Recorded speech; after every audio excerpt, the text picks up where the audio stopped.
Peter the Great by Jacob Abbott. Chapter 1. The Princess Sophia, 1676 to 1684. The circumstances under which Peter the Great came to the throne form a very remarkable, indeed, in some respects, quite a romantic story. The name of his father, who reigned as Emperor of Russia from 1645 to 1676, was Alexis Michaelowitz. In the course of his life, this Emperor Alexis was twice married. By his first wife he had 2 sons, whose names were Theodore and John, and 4 daughters. The names of the daughters were Sophia, Catherine, Mary, and Sidyasa. By his second wife he had 2 children, a son and a daughter. The name of the son was Peter, and that of the daughter was Natalia Alexeyevna. Of all these children, those with whom we have most to do are the 2 oldest sons, Theodore and John, and the oldest daughter, Sophia, by the first wife, and Peter, the oldest son by the second wife, the hero of this history. The name of the second wife, Peter's mother, was Natalia. Of course, Theodore, at his father's death, was heir to the throne. Next to him in the line of succession came John, and next after John came Peter, the son of the second wife, for by the ancient laws and usages of the Muscovite monarchy, the daughters were excluded from the succession altogether. Indeed, not only were the daughters excluded themselves from the throne, but special precautions were taken to prevent their ever having sons to lay claim to it. They were forbidden to marry, and in order to make it impossible that they should ever violate this rule, they were all placed in convents before they arrived at a marriageable age, and were compelled to pass their lives there in seclusion. Of course, the convents where these princesses were lodged were very richly and splendidly endowed, and the royal inmates enjoyed within the walls every comfort and luxury which could possibly be procured for them in such retreats, and which could tend in any measure to reconcile them to being forever debarred from all the pleasures of love and the sweets of domestic life. Now it so happened that both Theodore and John were feeble and sickly children, while Peter was robust and strong. The law of descent was, however, inexorable, and on the death of Alexis, Theodore ascended to the throne. Besides, even if it had been possible to choose among the sons of Alexis, Peter was at this time altogether too young to reign, for at his father's death he was only about 4 years old. He was born in 1672, and his father died in 1676. Theodore was at this time about 16. Of course, however, being so young, and his health being so infirm, he could not take any active part in the administration of government, but was obliged to leave everything in the hands of his counselors and ministers of state, who managed affairs as they thought proper, though they acted always in Theodore's name. There were a great many persons who were ambitious of having a share of the power which the young Tsar thus left in the hands of his subordinates, and, among these, perhaps the most ambitious of all was the Princess Sophia, Theodore's sister, who was all this time shut up in the convent to which the rules and regulations of imperial etiquette consigned her. She was very uneasy in this confinement, and wished very much to get released, thinking that if she could do so she should be able to make herself of considerable consequence in the management of public affairs. So she made application to the authorities to be allowed to go to the palace to see and take care of her brother in his sickness. This application was at length complied with, and Sophia went to the palace. Here she devoted herself with so much assiduity to the care of her brother, watching constantly at his bedside, and suffering no one to attend upon him or to give him medicines but herself, that she won not only his heart, but the hearts of all the nobles of the court, by her seemingly disinterested sisterly affection. Indeed, it is not by any means impossible that Sophia might have been at first disinterested and sincere in her desire to minister to the wants of her brother, and to solace and comfort him in his sickness. But, however this may have been at the outset, the result was that, after a time, she acquired so much popularity and influence that she became quite an important personage at court. She was a very talented and accomplished young woman, and was possessed, moreover, of a strong and masculine character. Yet she was very agreeable and insinuating in her manners, and she conversed so affably and at the same time so intelligently with all the grandees of the empire, as they came by turns to visit her brother in his sick chamber, that they all formed a very high estimate of her character. She also obtained a great ascendancy over the mind of Theodore himself, and this, of itself, very much increased her importance in the eyes of the courtiers. They all began to think that, if they wished to obtain any favor of the emperor, it was essential that they should stand well with the princess.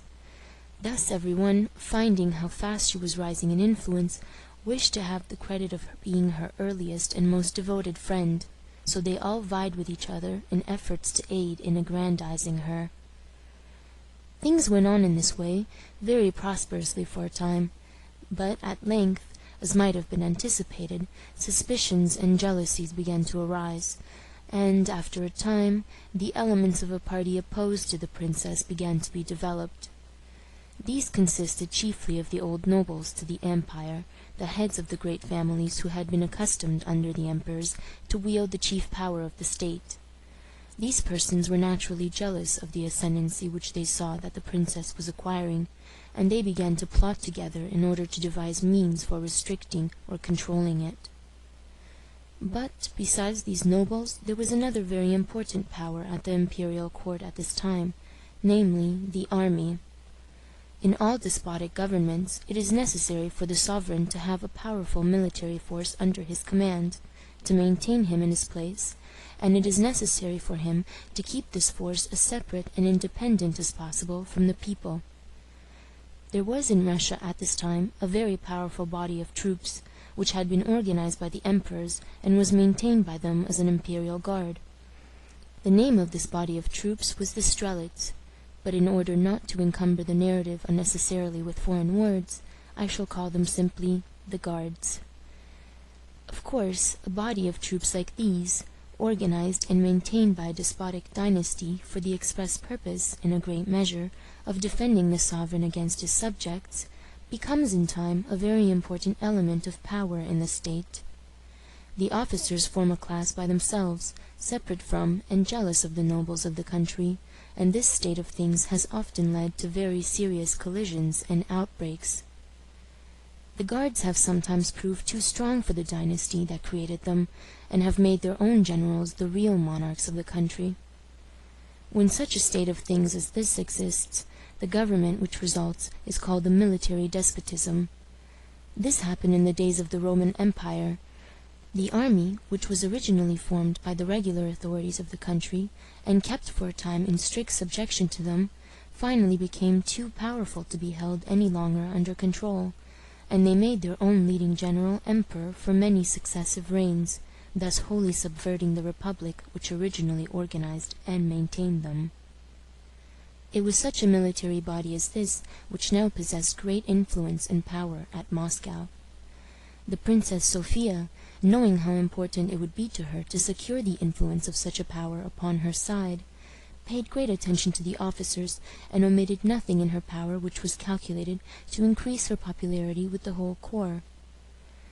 The result was that the Guards became her friends, while a great many of the old nobles were suspicious and jealous of her, and were beginning to devise means to curtail her increasing influence. But, notwithstanding all that they could do, the influence of Sophia increased continually, until the course of public affairs came to be, in fact, almost entirely under her direction. The chief minister of state was a certain Prince Golitsyn, who was almost wholly devoted to her interests. Indeed, it was through her influence that he was appointed to his office. Things continued in this state for about 6 years, and then, at length, Theodore was taken suddenly sick. It soon became evident that he could not live. On his dying bed he designated Peter as his successor, passing over his brother John. The reason for this was that John was so extremely feeble and infirm that he seemed to be wholly unfit to reign over such an empire. Besides various other maladies under which he suffered, he was afflicted with epilepsy, a disease which rendered it wholly unsuitable that he should assume any burdens whatever of responsibility and care. It is probable that it was through the influence of some of the nobles who were opposed to Sophia that Theodore was induced thus to designate Peter as his successor. However this may be, Peter, though then only 10 years old, was proclaimed emperor by the nobles immediately after Theodore's death. Sophia was much disappointed, and became greatly indignant at these proceedings. John was her own brother, while Peter, being a son of the second wife, was only her half-brother.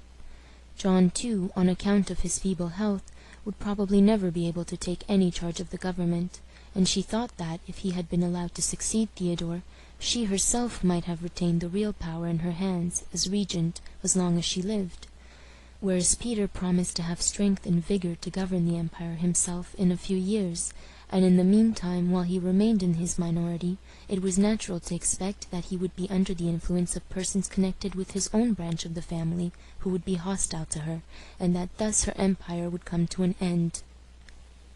So she determined to resist the transfer of the supreme power to Peter. She secretly engaged the guards on her side. The commander-in-chief of the guards was an officer named Khovansky. He readily acceded to her proposals, and, in conjunction with him, she planned and organized a revolution.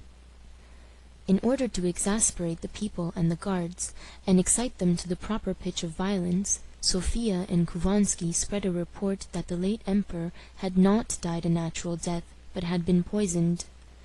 This murder had been committed, they said, by a party who hoped, by setting Theodore and his brother John aside, to get the power into their hands in the name of Peter, whom they intended to make emperor, in violation of the rights of John, Theodore's true heir. There was a plan also formed, they said, to poison all the principal officers of the guards, who, the conspirators knew, would oppose their wicked proceedings, and perhaps prevent the fulfillment of them if they were not put out of the way. The poison by which Theodore had been put to death was administered, they said, by 2 physicians who attended upon him in his sickness, and who had been bribed to give him poison with his medicine. The guards were to have been destroyed by means of poison, which was to have been mixed with the brandy and the beer that was distributed to them on the occasion of the funeral. These stories produced a great excitement among the guards, and also among a considerable portion of the people of Moscow. The guards came out into the streets and around the palaces in great force. They first seized the 2 physicians who were accused of having poisoned the emperor, and killed them on the spot. Then they took a number of nobles of high rank and officers of state, who were supposed to be the leaders of the party in favor of Peter, and the instigators of the murder of Theodore, and, dragging them out into the public squares, slew them without mercy. Some they cut to pieces, others they threw down from the wall of the imperial palace upon the soldiers' pikes below, which the men held up for the purpose of receiving them. Peter was at this time with his mother in the palace. Natalia was exceedingly alarmed, not for herself but for her son. As soon as the revolution broke out, she made her escape from the palace, and set out with Peter in her arms to fly to a celebrated family retreat of the emperors, called the Monastery of the Trinity. This monastery was a sort of country palace of the Tsar's, which, besides being a pleasant rural retreat, was also, from its religious character, a sanctuary where fugitives seeking refuge in it might, under all ordinary circumstances, feel themselves beyond the reach of violence and of every species of hostile molestation. Natalia fled with Peter and a few attendants to this refuge, hotly pursued, however, all the way by a body of the guards. If the fugitives had been overtaken on the way, both mother and son would doubtless have been cut to pieces without mercy. As it was, they very narrowly escaped, for when Natalia arrived at the convent, the soldiers were close upon her. 2 of them followed her in before the doors could be closed. Natalia rushed into the church, which formed the center of the convent enclosure, and took refuge with her child at the foot of the altar. The soldiers pursued her there, brandishing their swords, and were apparently on the point of striking the fatal blow, but the sacredness of the place seemed to arrest them at the last moment, and, after pausing an instant with their uplifted swords in their hands, and uttering imprecations against their victims for having thus escaped them, they sullenly retired. In the meantime, the commotion in the city went on, and for several days no one could foresee how it would end. At length a sort of compromise was effected, and it was agreed by the two parties that John should be proclaimed Tsar, not alone, but in conjunction with his brother Peter, the regency to remain for the present, as it had been, in the hands of Sophia.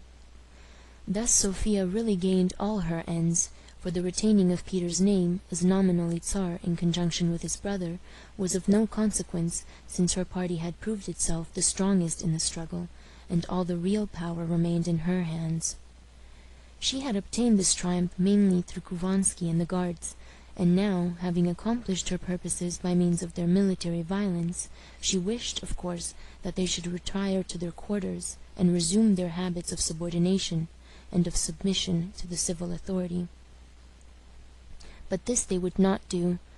Couvansky, having found how important a personage he might become through the agency of the terrible organization which was under his direction and control, was not disposed at once to lay aside his power, and the soldiers, intoxicated with the delights of riot and pillage, could not now be easily restrained. Sophia found, as a great many other despotic rulers have done in similar cases, that she had evoked a power which she could not now control.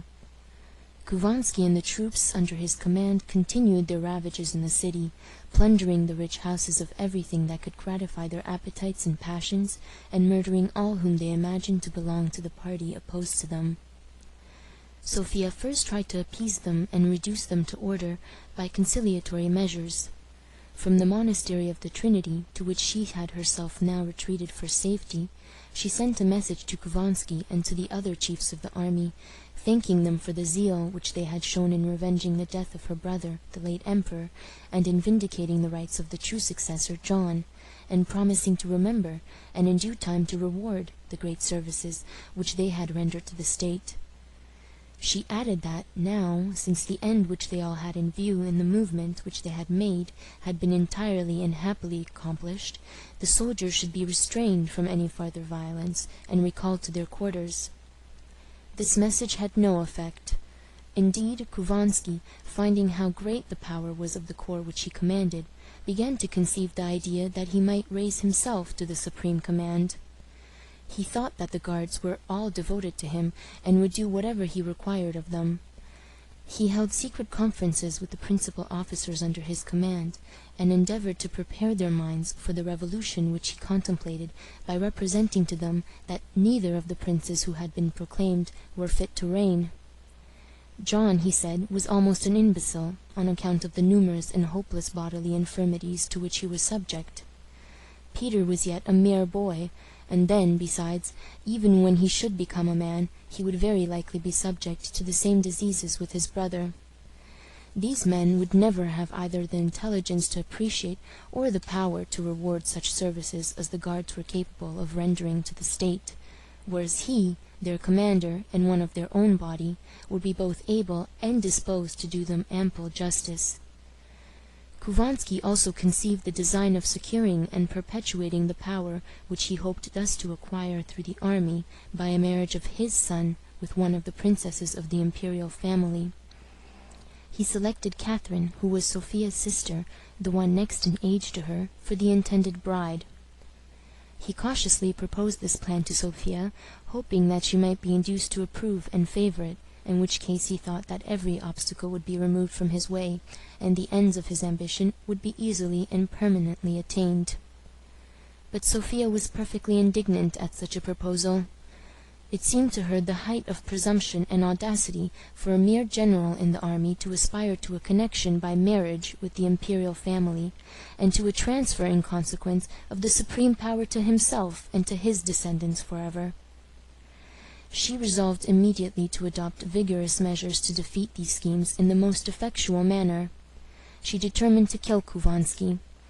But, as the force which he commanded was so great that she could not hope to accomplish anything by an open contest, she concluded to resort to stratagem. She accordingly pretended to favor Couvansky's plans, and seemed to be revolving in her mind the means of carrying them into effect. Among other things, she soon announced a grand celebration of the Princess Catherine's fête day to be held at the monastery of the Trinity, and invited Couvansky to attend it. Khovansky joyfully accepted this invitation, supposing that the occasion would afford him an admirable opportunity to advance his views in respect to his son. So Khovansky, accompanied by his son, set out on the appointed day for Moscow to proceed to the monastery. Not suspecting any treachery, he was accompanied by only a small escort. On the road he was waylaid by a body of 200 horsemen, whom Golitsyn, Sophia's Minister of State, had sent to the spot. Khovansky's guard was at once overpowered, and both he and his son were taken prisoners. They were hurried at once to a house where preparations for receiving them had already been made, and there, without any delay, sentence of death against them both on a charge of treason was read to them, and their heads were cut off on the spot. The news of this execution spread with great rapidity, and it produced, of course, an intense excitement and commotion among all the guards as fast as it became known to them. They threatened vengeance against the government for having thus assassinated, as they expressed it, their chief and father. They soon put themselves in motion and began murdering, plundering, and destroying more furiously than ever. The violence which they displayed led to a reaction. A party was formed, even among the guards, of persons that were disappointed to discountenance these excesses, and even to submit to the government. The minister Golitsyn took advantage of these dissensions to open a communication with those who were disposed to return to their duty. He managed the affair so well that, in the end, the great body of the soldiers were brought over, and finally they themselves, of their own accord, slew the officers who had been most active in the revolt, and offered their heads to the minister in token of their submission. They also implored pardon of the government for the violence and excess into which they had been led. Of course, this pardon was readily granted. The places of Khovansky and of the other officers who had been slain were filled by new appointments who were in the interest of the Princess Sophia, and the whole corps returned to their duty. Order was now soon fully restored in Moscow, rendering it safe for Sophia and her court to leave the monastery and return to the royal palace in the town. Golitsyn was promoted to a higher office and invested with more extended powers than he had yet held, and Sophia found herself finally established as the real sovereign of the country, though, of course, she reigned in the name of her brothers. End of Chapter 1.